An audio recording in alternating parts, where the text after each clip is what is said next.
Bom, pessoal, entrando agora no episódio 11, né? Do nosso estudo aqui, os Templários em Portugal, certo? Nós paramos na página 55, neste gráfico aqui. Dando continuidade, cedo penetraram no reino em 1124 a 1125. Instalaram-se em Anciões, Carazeda, e depois oficialmente em Fonte Arcada, 1125, próxima a Braga, primaz da Espanha, portanto, em época anterior à confirmação papal da ordem. Sendo quer dizer, só a ordem templária se instalou em Portugal muito antes da confirmação papal, né, para a ordem, certo? Sendo então o mestre provincial receptor da doação da rainha Dona Teresa, Guilherme P. Temple Inst. Portable Reception Carta, ou seja, Dom Guilherme Ricardo, 1126 a 1127. Bom, gente, para que vocês possam entender o que acontece,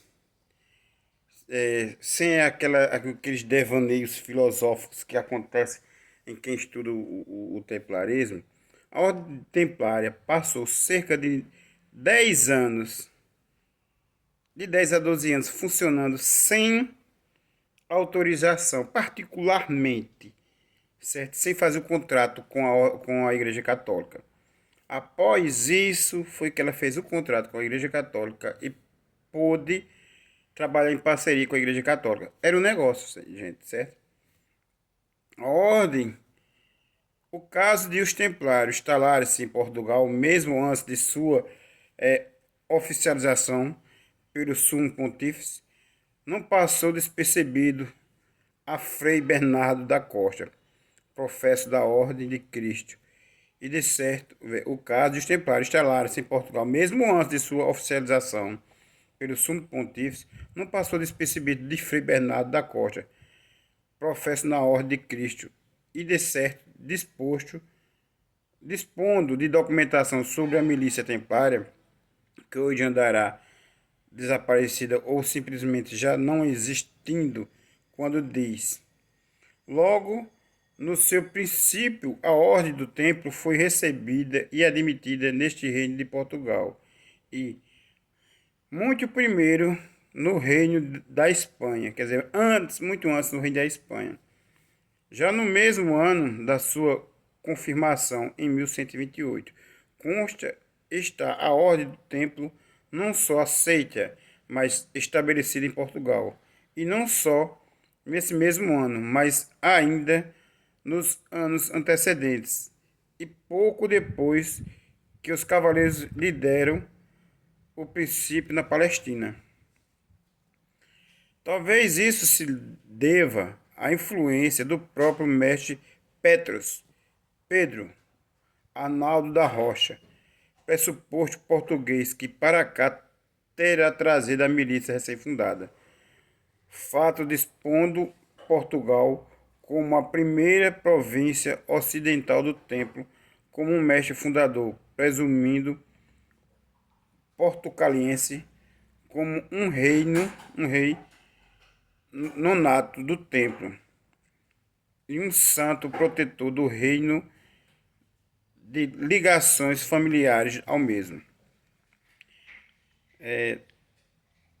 De todas as províncias do Ocidente e do Oriente, excetuando aquelas onde se fixou a casa Marte, Jerusalém e França, certo? Aí, Jerusalém e França, aí você vai dizer, por que Jerusalém e França? Porque a França ficava onde hoje é o nosso território borgonhês, certo? E era um local que pertencia à dinastia de Davi e Salomão. Por quê? Porque Maria Madalena, com seus filhos, veio morar na França, que é no território pertencente à tribo de Benjamim, né, e a Salomão, e Jerusalém, porque já era o local sagrado daquela família, certo? A portuguesa foi a única a poder utilizar a insígnia do mestre-geral, ensinando o abacus, ou seja, a cruz pátria fechada dentro de um círculo, símbolo de maestria e primazia, neste caso do Ocidente. E, portanto, Afonso Henrique, a par dos forais que assinou com este símbolo, os quais chamou de Porto Graal, na sua carta de doação de Tomar aos Templários, em 1159. A partir daqui, a história torna-se subterrânea, crítica, levando a conclusões as mais maravilhadas e empolgantes. Continuando nosso estudo aqui do livro Portugal Templário, Dona Teresa estaria com efeito interessada em ganhar os favores de São Bernardo de Claraval, que na verdade eram primos, né? Ela era prima de Dom Henrique, com quem casou, e era prima também de Dom Henrique, de Bernardo de Claraval, certo? E consequentemente os favores da Ordem do Clone, que em breve se tornaria como Cister, sob cuja proteção espiritual estariam os templeiros ou templários, palavra descompondo-se filosoficamente em templo coeli, ou dos templos do céu, retratado na terra na imagem ideal do templo de Salomão, em Jerusalém. E por isso doou à milícia forte arcada e a honra o conselho de Penafiel, em 1125. E no ano seguinte o castelo e a honra do conselho de Soure, doando esta confirmada na carta de Dom Afonso Henrique, em 13 de 3 de 1129. Redigida em Guimarães, a qual se afirma em vossa irmandade e em todas as obras sou irmão. Né? Aliás, não era só irmão, né? Era primo, fazia parte da linhagem. A doação do castelo e honra de Soure ao sul de Coimbra, portanto, no Fit Caliense aos Templários, ficou impressa na grande obra seiscentista alcabacense, que é a monarquia lusitana, onde Cistense foi Antônio Brandão, a refere por duas vezes. Vila de Soure, acho cometida de tendência dela aos Cavaleiros do Templo, em Marcha Lusitana, livro 9, capítulo 11. Bom, gente, essas indicações de livros são livros raros que estão, a maioria deles, no Memorial do Thomas, né, em Portugal, que é um museu onde está todos os papiros que pertenceram à Ordem de Cristo. Todos não, gente, uma parte, né? A Ordem de Cristo e a todas e a Templária, né? E a todos os seus negócios por vários continentes, né? O rei de Portugal foi um dos primeiros e, como não mais liberal, deu entrada a estes cavaleiros. Já no ano de 1126, os acham de assento nele e com terras próprias, das quais fariam concertos e escrituras.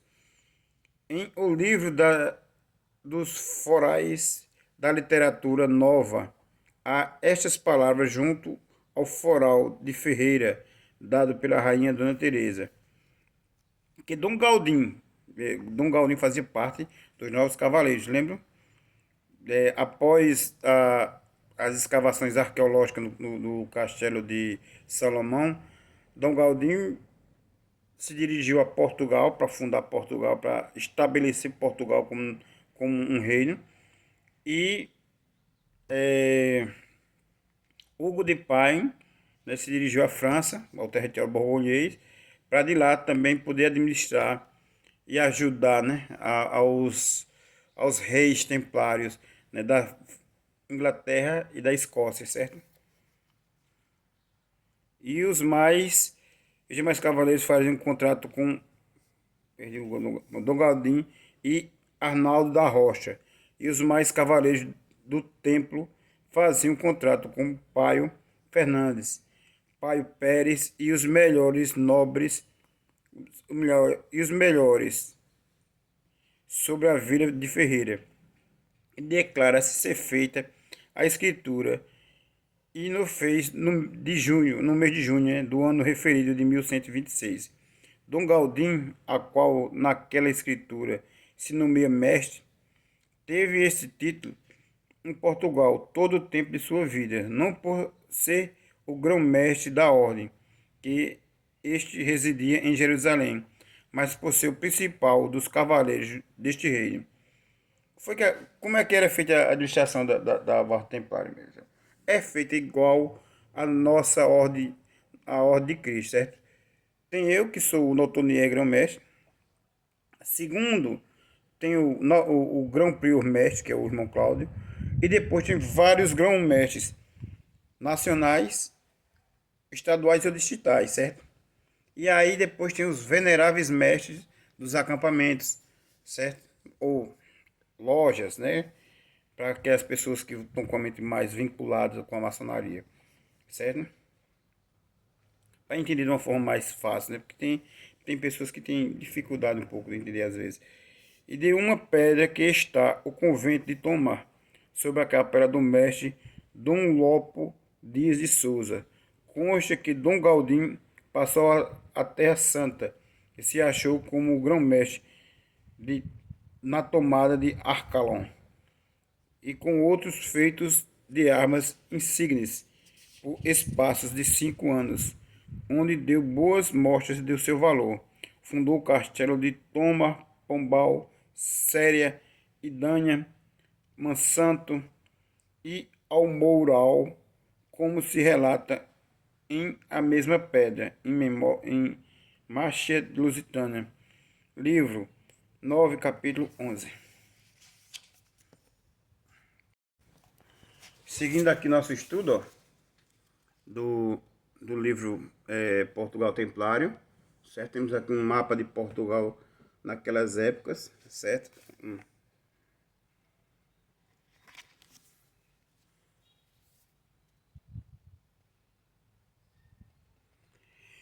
Mapa templário, né? Dos castelos de Templário, incompleto, inscrito no livro Portugal Misterioso, certo? Andando na reconquista do território ao Islã e alargamento de freiras, com o largo apoiar a milícia dos templários. Dom Afonso Henrique fez promessa de doar a Claraval, Dom Bernardo Claraval, certo? Terras de semeaduras e os subsídios necessários à construção de uma grande abadia, caso conquistasse Santarém. Vitória antecipada por um sonho premonitório de São Bernardo, assim antecedendo a clareza da edificação do mosteiro cisterciense na Santa Maria de Alcobaça, em terras lusitâneas, que o santo bem conhecia desde que os primeiros monges cistas haviam entrado em Portugal em 1119, estabelecendo-se em São João de Touraca. Em promessa a Dom Afonso Henrique, a Claraval, esta está inserida nas crônicas e memórias de Santa Cruz de Coimbra, por Frei Bernardo de Brito, um dos cronistas setecentistas da Real Abadia de Santa Maria de Alcobaça, lendo-se no rosto da folha 44. Bom, pessoal, vamos lá. Continuando nosso estudo aqui, né? Na página 59 do livro Os Templários, Portugal Templário. E fez Afonso Henrique o mosteiro de Abagaça, quando ia segurar Santarém aos muros, né? E tirar dele dos muros. Ia com ele seu irmão, o qual jaz sepultado na caixas do dito mosteiro. E o seu nome é Pedro Afonso. E chegando ao cimo de Serra Mendiga, Dom Pedro Afonso disse ao seu irmão, rei Dom Afonso: Senhor, ouvi falar de um homem bom e muito santo que chama Bernardo, e que é de uma ordem que chama São Bento, e faz Deus por ele muitos milagres. E não há coisa que peça a Deus que não consiga. E, Senhor, se vos lhe derdes aqui um lugar em que seja feito um mosteiro, crede bem que logo, por mercê de Deus, filareis Santarém. Então lhe disse el rei: Escolhi vós, Dom Pedro Afonso, meu irmão, onde achareis bem. E então lhe disse Pedro Afonso: Senhor, dá-lhe toda esta várzea, que vai desde a Líria, vinda pelo mar, até aqui. Então lhe disse el rei: Muito me apraz que não tenhamos mais esforços em filar esta vila de Santarém. E eu rogo a esse São Bernardo que lhe rogue ao Senhor Jesus Cristo, para que em tal oração a ele descaiam os inimigos da fé, do poder que tem. E então foram-se. E nesse dia, pela virtude de Deus e pelas orações de São Bernardo, que o soube pelo Espírito Santo, filaram a vila de Santarém. E depois fez el rei Dom Afonso o mosteiro de Alcabaça, o qual é uma abadia muito rica. E quando começaram a fazer, andava a era de 1190, e ofereceu a São Bernardo, que era então abade de Claraval. Com efeito, após o triunfo das armas cristãs em 1146, concílio imprescindíveis do templo e de certo. Por isso, em 1148, o rei cedeu aos templários todos os direitos eclesiásticos sobre Santarém. Dom Afonso não esqueceu a jura feita ao irmão, o seu irmão Dom Pedro de Claraval, para anunciar a vitória a São Bernardo, e pediu-lhe uma colônia de monges para nova fundação. O santo e sua comunidade cantaram um solene Te-Deum de graças pelo triunfo da cruzada, e prometeu ele satisfazer o desejo do monarca português. Entregou ao príncipe uma carta destinada ao seu real irmão, a qual é notável por testemunhar seu conhecimento de fatos remotos no tempo e no espaço. As muralhas de Jericó estabeleceram-se até o solo. A grande Babilônia caiu. Apocalipse 14:8. O Senhor destruiu as fortalezas dos seus inimigos. Lamentações 2:2. E expulsou o poder do seu povo. Salmo 148. Aí 14. Eu sabia disto antes de suceder, por revelação do Espírito Santo, sopra onde quer. João 3:8. Sem ruídos de palavras, para a obtenção deste triunfo de vossa majestade, submetemos as nossas almas a trabalhos de penitência, e quando vós e vossos guerreiros lamentáveis contra o inimigo, meus irmãos e eu, prostrados em oração perante Deus, imploramos humildemente que vos concedesse a força e a coragem. Constitui uma alegria profunda saber que os meus pecados não foram um obstáculo para os vossos sucessos. Sabia igualmente, antes de chegar o vosso enviado, do desejo de alimentáveis de fundar uma abadia cisterciense. Nessa conformidade, envio-vos alguns dos meus filhos espirituais que ajudei a crescer em Jesus Cristo e que recomendo ao cuidado de vossa majestade. Contribuirão para levantar a efeito o vosso sagrado desígnio. Fundarão um mosteiro. Desculpa, gente. Fundarão um mosteiro que, enquanto permanecer intacto aos seus domínios, representará uma glória indelével para o vosso império. Todavia, se alguma vez os seus fundos forem divididos, sabei que o vosso reino vos será arrancado ao poder. Desgraçadamente, essa profecia cumpriu-se em 1580.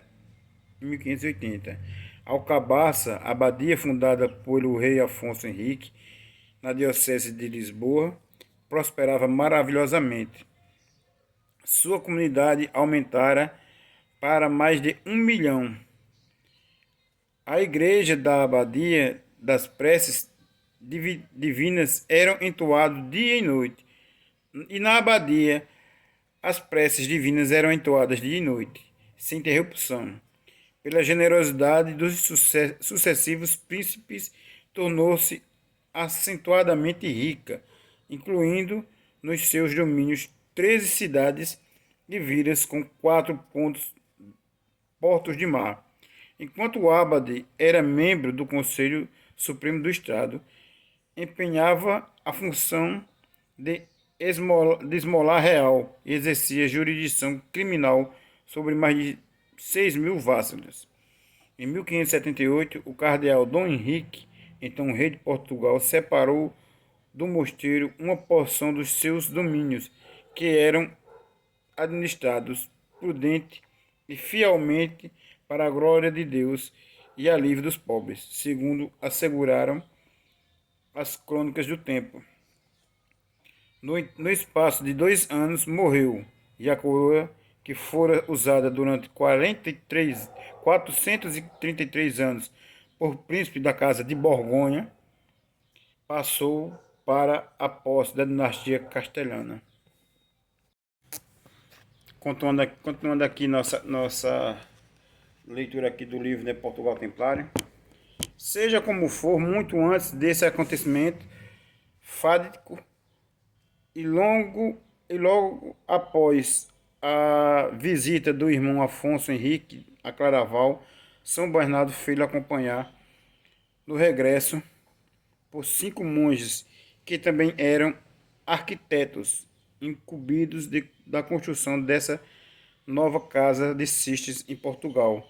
Corria ainda o ano triunfal da tomada de Santarém, 1146, vindo a Real Abadia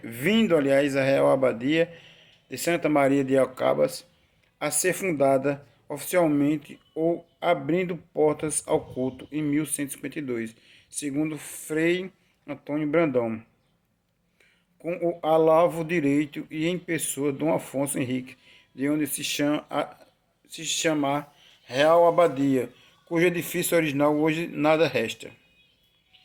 Esses cinco monges arquitetos serviram-se da geometria sagrada para zigarem na terra o que os anjos já haviam zigado no céu, ou girado, né?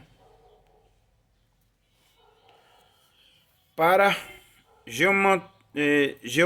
Veja só, gente. Quando eles falam que esses monges arquitetos fizeram na terra o que já estava feito no céu, é o seguinte, é que existem como diz como o grão-mestre Jesus Cristo falou, assim na terra como no céu, o que tem na terra tem no céu. Então a maioria das coisas que são construídas na terra, uma cidade quando é construída na terra, existe uma cidade semelhante em cima dela, no plano quântico, certo? Como diz os mais religiosos, espiritual. Então, ao ser feito esses templos usando a geometria sagrada na Terra, outros templos iguais existiam acima deles, né? Usando a mesma geometria sagrada. Foram prédios feitos seguindo o modelo, né, quântico que já existia lá na frente. Aqui em Portugal era feita uma administração espiritual ou quântica. Por quê? Porque os reis administravam para o povo, né, de forma egípcia, né, para que houvesse como sendo representantes de Deus na Terra, né? E eles tinham essa fé verdadeira, certo? Não, por isso que a Portugal se expandiu tanto, porque estava se fazendo um trabalho para Deus, né? Aí hoje em dia esses territórios que pertenceram à Ordem Templária tiveram um declínio. Por quê? Porque pessoas usando uma falsa democracia, né? Eles imbuem na mente de pessoas mais leigas uma tendência eleitoral para que possa se haver políticos corruptos, né, ganhando e se elegendo. E assim tira toda a riqueza que se gerar ao povo simples, né? E isso não é uma administração crística, entende? Seguindo uma ritualística crítica, como se estava se implantando em Portugal naquela época. Então, voltando, né, a abadia que foi feita por arquitetos que usavam geometria sagrada, era uma geometria, era uma prova da geometria geomântica, né? Vista em silhar no azulejo do mesmo mosteiro. Dom Afonso Henrique terá acompanhado as obras de perto e ajuizado delas por algum templário conhecedor da arte real de esculpir a pedra e trabalhar a madeira, pois em cada priorato e também em cada comenda do templo havia um magister carpinteiros, verdadeiro entendido da arte, que por normas era prior de Cistes, cedido à ordem. Mesmo assim, insune da jurisdição régia e pontífica. E tanto assim foi que, quando em 1268 redigiu-se em Paris o livro dos mestres, o ofício de mestre carpinteiro do rei, com jurisdição sobre os carpinteiros do do priorato, né, real, é igualado ao mesmo de mestre carpinteiro do templo. Veja, gente, para que vocês possam entender uma coisa. Quando se dizia que Jesus Cristo era carpinteiro, Jesus Cristo era um rei dos judeus, maçom, da ritualística maçônica, crística, que vem lá dos povos atlantes, dos povos da Lamúria, certo? Essa maçonaria, que não é uma maçonaria, era uma maçonaria espiritual, era uma ética que não era igual à ordem maçônica hoje, certo? Não era igual, porque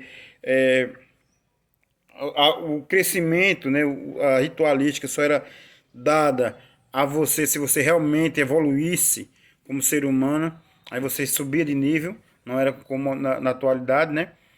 E o mestre Jesus, ele era carpinteiro. O carpinteiro era o grau 33 hoje na maçonaria, certo? Era um rito, não era apenas uma profissão hoje, como se vê, né? Mas aí não se explicou, não se deixou tudo claro, né?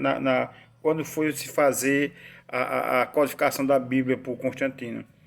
Então, o monge, o arquiteto e o templário unidos na mesma arte real. Aqui, gente.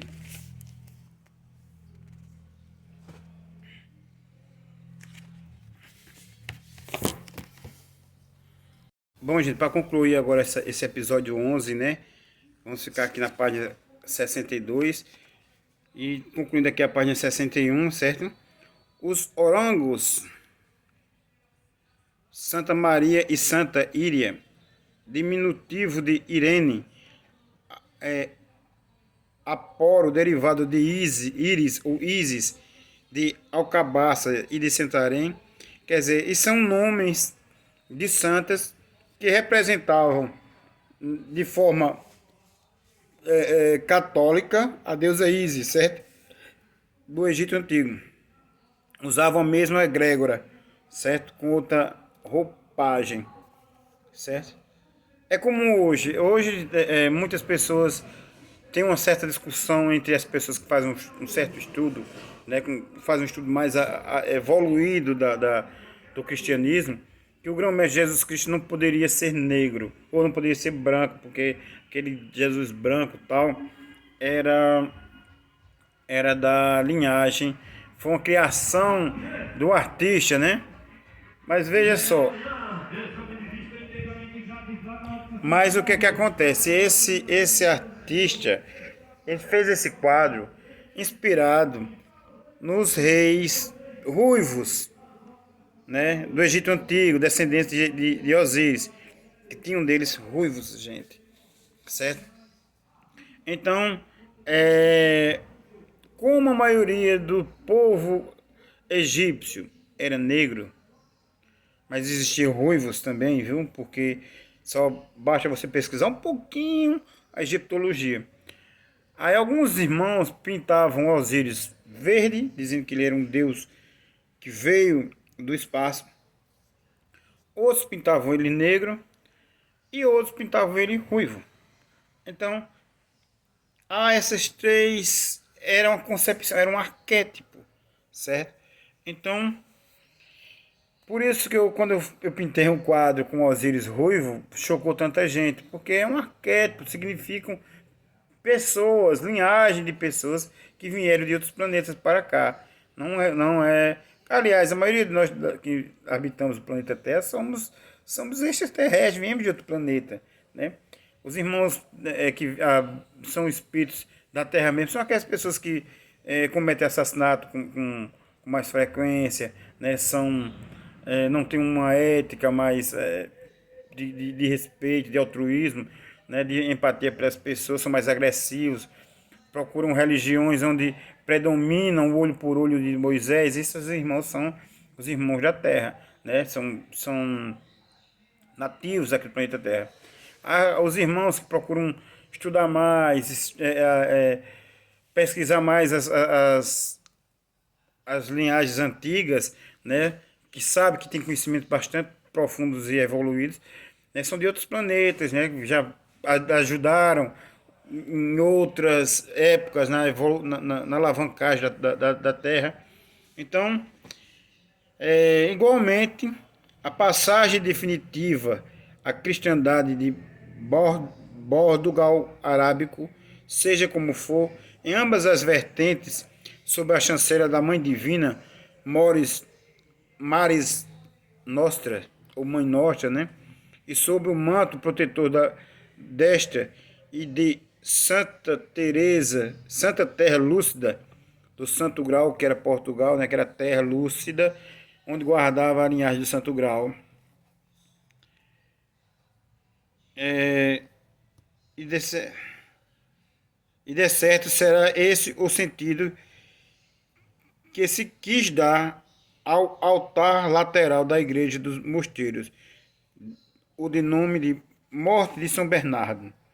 A localização de um mosteiro em território avançado requeria proteção militar adequada, e foram os templários os designados para esta missão, ocupando o castelo de Alcabaça, que verifiquei se comunica pelo subterrâneo, né, com o mosteiro.